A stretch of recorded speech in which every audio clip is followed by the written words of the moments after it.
Les secrets sont simples, parce que la vérité est simple. C'est la plus simple chose au monde. C'est pourquoi nous ne la voyons pas. Il n'y a qu'une chose au monde, et pas deux, comme les physiciens, les mathématiciens ont commencé de le percevoir. Et comme l'enfant qui sourit à la vague le sait bien, sur une grande plage, où la même écume semble rouler du fond des temps et rejoindre un grand rythme qui monte d'une vieille mémoire, qui fond les jours et les peines dans une unique histoire, si vieille, qu'elle est comme une présence inaltérable, si vaste qu'elle accroche même son immensité à l'aile d'une mouette. Et tout est contenu dans une seconde, la totalité des âges et des âmes, dans un simple point qui brille un instant sur la folle écume. Mais ce point-là, nous l'avons perdu. Et ce sourire est cette seconde qui chante.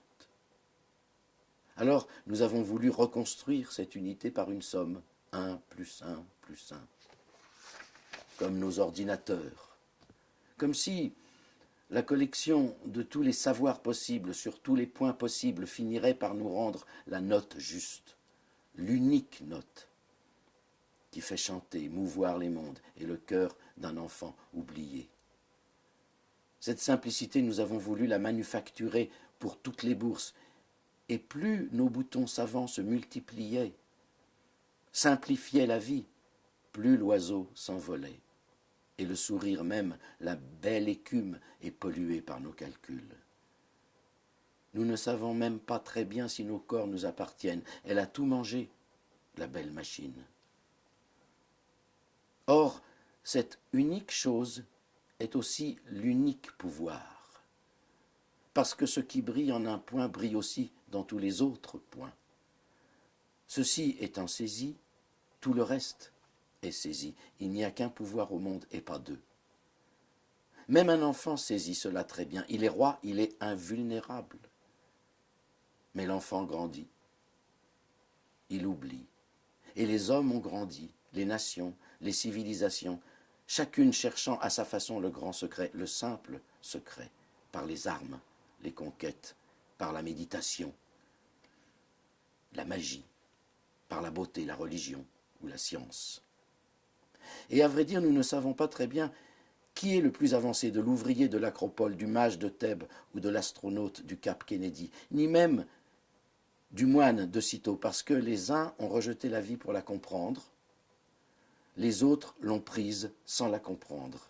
D'autres ont laissé une trace de beauté, et d'autres une traînée blanche dans un ciel pareil. Nous sommes les derniers sur la liste, c'est tout. Et notre magie, nous ne la tenons pas encore.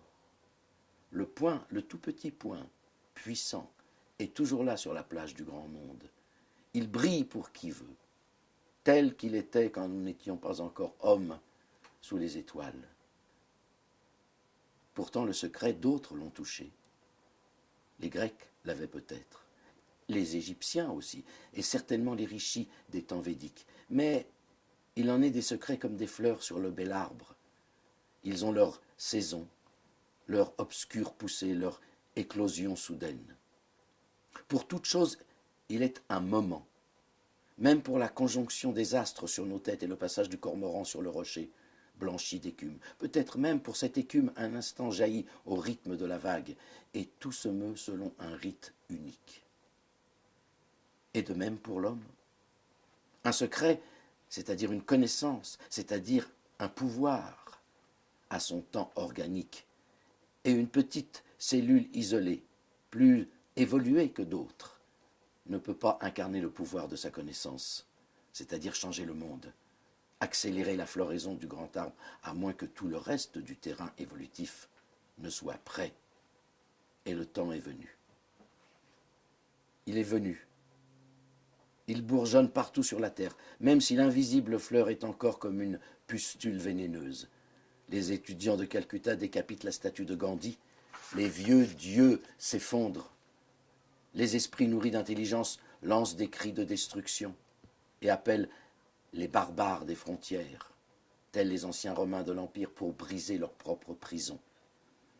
D'autres appellent les paradis artificiels, n'importe quel chemin, mais plus ce chemin-là. Et la terre âne et gémit par toutes ces crevasses, ces innombrables crevasses, par toutes les cellules de son grand corps en transformation. Le soi-disant mal de notre époque est un enfantement déguisé que nous ne savons pas par quel bout prendre. Nous sommes devant une nouvelle crise évolutive, aussi radicale que dut l'être la première aberration de l'humain parmi les grands singes. Mais puisque le corps terrestre est unique, le remède est unique, comme la vérité, et un seul point transmué transmuera tous les autres. Or, ce point-là, il ne se trouve dans aucune de nos lois à améliorer, aucun de nos systèmes, de nos sciences, nos religions, nos écoles, nos ismes, de toutes les couleurs et les odeurs. Tout cela fait partie de la vieille mécanique. Il n'est pas un seul boulon à resserrer nulle part, ni à ajouter, ni à améliorer. Nous sommes au grand complet de la suffocation. Et ce point-là, il n'est pas même dans notre intelligence. C'est elle qui a combiné toute la mécanique, ni même dans une amélioration de l'humain, qui serait encore une glorification de ses faiblesses et de ses grandeurs passées. L'imperfection de l'homme n'est pas le dernier mot de la nature, disait Sri Aurobindo, mais sa perfection non plus n'est pas le dernier pic de l'esprit.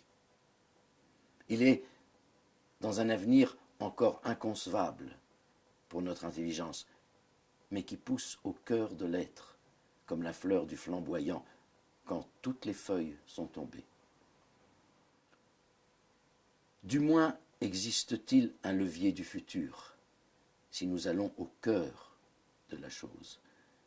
Et quel est-il, ce cœur, s'il n'est pas du tout dans ce que nous croyons beau et bon et bien selon les normes humaines? Un jour, les premiers reptiles sortis des eaux voulurent voler. Les premiers primates, sortis de la forêt, promenèrent un regard étrange sur la terre. Une même poussée incoercible les faisait regarder un autre état. Et peut-être toute la puissance transformatrice était-elle contenue dans ce simple regard vers l'autre chose, comme si ce regard-là et cet appel-là, ce point d'inconnu qui crie, avait le pouvoir de déceler les fontaines du futur. Car ce point-là, en vérité, contient tout. Peut tout, c'est une étincelle du moi solaire, innombrablement unique, qui brille au cœur des hommes et des choses, en chaque point de l'espace, chaque seconde du temps, chaque flocon d'écume, et qui devient inlassablement le toujours plus qu'il a vu dans une fraction d'éclair. L'avenir est à ceux qui se donnent entièrement à l'avenir. Et nous disons qu'il existe un avenir plus merveilleux que tous les paradis électroniques du mental. L'homme n'est pas la fin, pas plus que l'archéoptérix au sommet des reptiles, où donc peut s'arrêter la grande vague évolutive.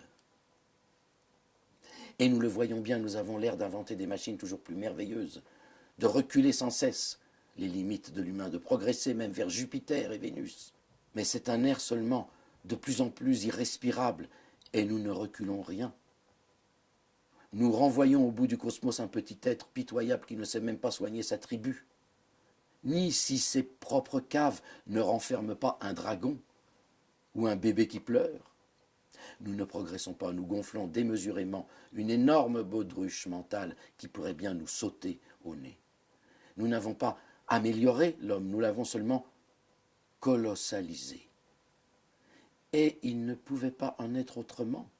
La faute n'en est pas à quelque déficience de nos vertus, ni de notre intellect, car ceux-ci, poussés à l'extrême, ne peuvent faire que des super-saints ou des super-machines, des monstres. Un saint reptile dans son trou ne ferait pas plus un sommet évolutif qu'un saint moine. Ou alors, tirons l'échelle. En vérité, le sommet de l'homme, ou le sommet de quoi que ce soit, n'est pas dans la perfection en degré du genre considéré, mais dans le quelque chose d'autre.